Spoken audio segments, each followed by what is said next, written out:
Alright, now we're talking about The Nun. A little bit of a personal story here. The night I went to see this, I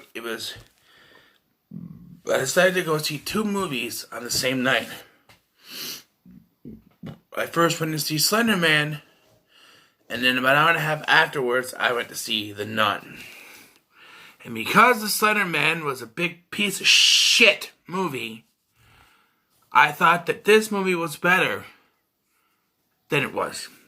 I mean, it's better than Slender Man, but I went to see it. Thought it was really good. Then I started watching people's reviews, and they were giving bad reviews, and I was like, "What?" And I thought, "No, they gotta be wrong." So when I first bought the Blu-ray, I rewatched it, and yep. It was because I had seen Slender Man beforehand that kind of changed it. So I've kind of been weary to see two movies in one night. I did it again. I don't remember what movies there were, but I went two movies. I remember what it was. It was Child's Play remake and Toy Story 4 on the same day. And yeah, those are both really good movies, even though I saw them both on the same day. So The Nun takes place before just about about everything in 1952, I believe, and it follows Sister Irene and Father Burke and a Frenchman named Frenchie. Now, as they explore this mission in Romania and the strange goings on of it. First and foremost, I want to talk about the score. To me, that's what stood out in the theater was the score, especially when the nun would rise out of the water towards the end climax. And ooh, shook the theater, and it still kind of gets you. When you watch it at home. I really like that. The score that they got in there. And the acting is pretty good. My favorite character of this movie is Frenchie. If you've seen the movie, you know what happens to Frenchie.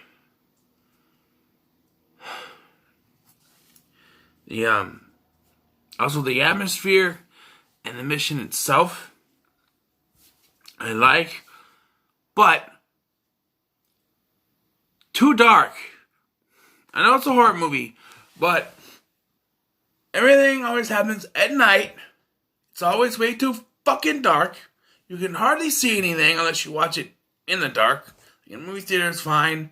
Here, it's nighttime where I am now, so, that's fine. Turn the light off. But if you try to watch it during the day, you're probably going to have problems seeing it. Just for the fact that it's so fucking dark. Pardon my French. But so I also like the way they get rid of Valak. Even though it's not the end. They use the blood of Christ to banish Valak.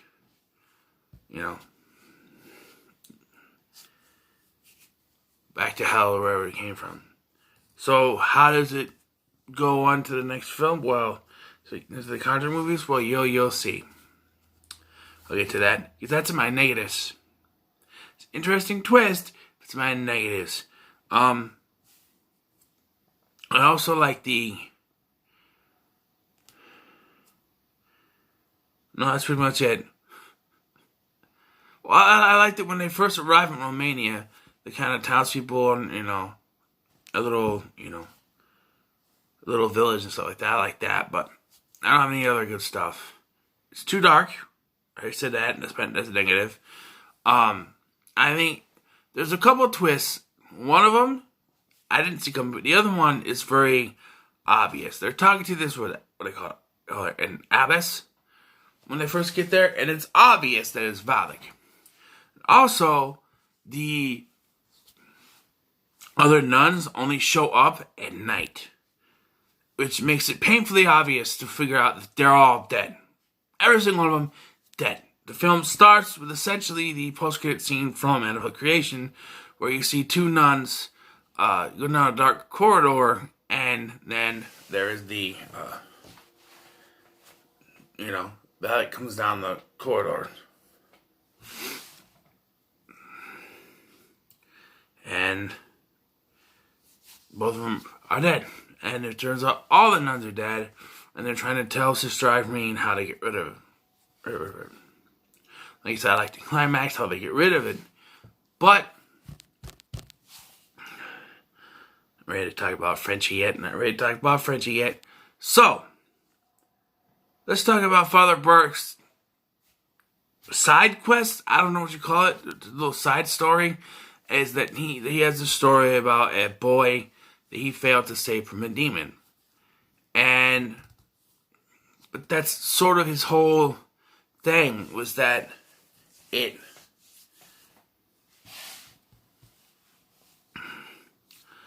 kind of haunts him throughout the film. There's a scene, and I don't like when they do this either.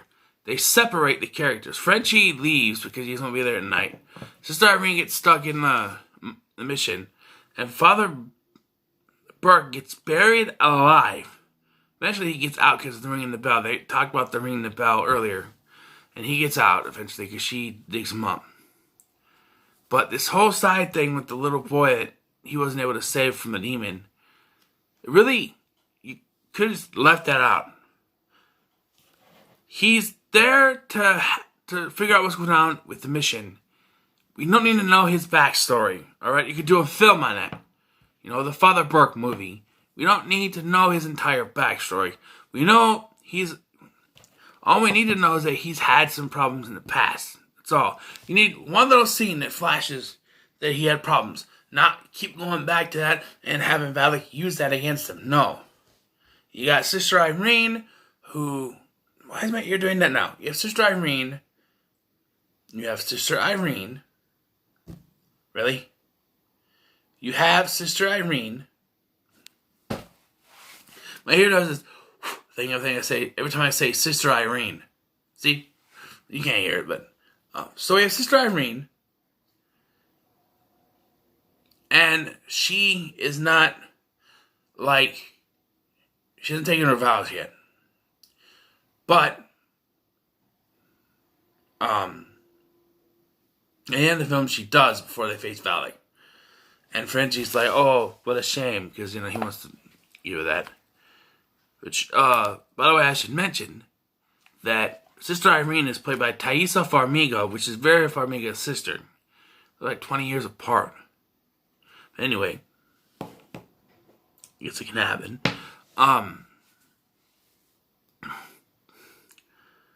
But yeah, I think it's unnecessary to give... you could have this little backstory if you have one little scene of this little kid.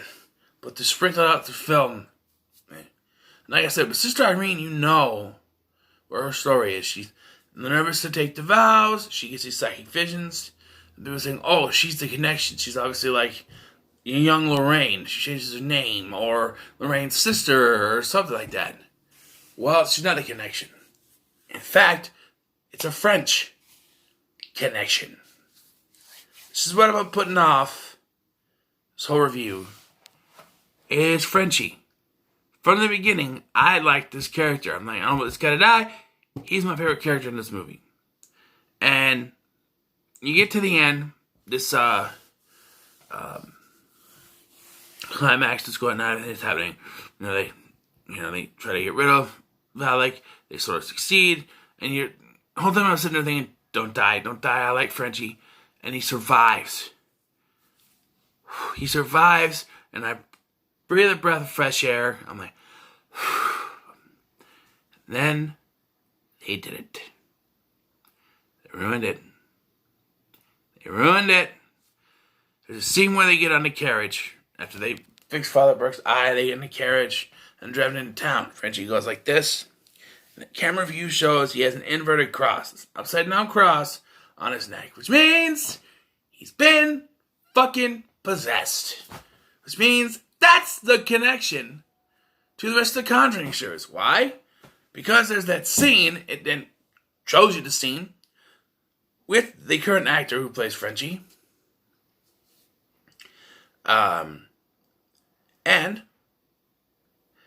it's the scene from the first film where Carolyn goes to sit in on, and they're showing film, and it shows how it's where the possessed guy gets in Lorraine's face, and she sees the vision of her husband's death. The possessed man is Frenchie. That's right. In this one, I did catch something that's a bit of a continuity error. In this one, they say his friends call him Frenchie. But I haven't just watched the original. They don't say that in the original, the Frenchie part. Because they wanted to keep it a secret that he was this character. They're an actor, and it's 20 years between the characters. He's this, he brings food to the mission. Well, now he wants to be a farmer. And the character from the first one was a simple farmer. So, here's my question, my problem here. 20 years. Valak waited 20 years to do her thing? To fully possess the guy? I mean, yeah, I know Annabelle waited, but she amassed like a cult. Valak just was inside the guy. Maybe she wasn't like fully powerful. Maybe it took her 20 years to fully come to power, but 20 years? I don't know. All I'm saying is I like the twist, sort of. I like the fact that my favorite character is pretty much not dead, so I don't see him anymore, but who knows. And they're making another Nun movie, so maybe it'll be like Annabelle Creation and it'll do better. Who knows. But for now, I'm going to give The Nun we'll give it a 6 out of 10. That's a low score so far. Is it the worst? I don't know. I have 2 more to watch. And I haven't seen Curse of La Llorona yet, which I don't know if I'll do it tomorrow, because I want to do a Christmas review tomorrow, which I remind you will be Black Christmas, the original 1974 one. We'll talk more about that when I get to the video, but yeah. So yeah, it's decent. So what are your thoughts on The Nun? Let me know in the comments below. Like, share, subscribe, and of course, a little bit of chicken grease.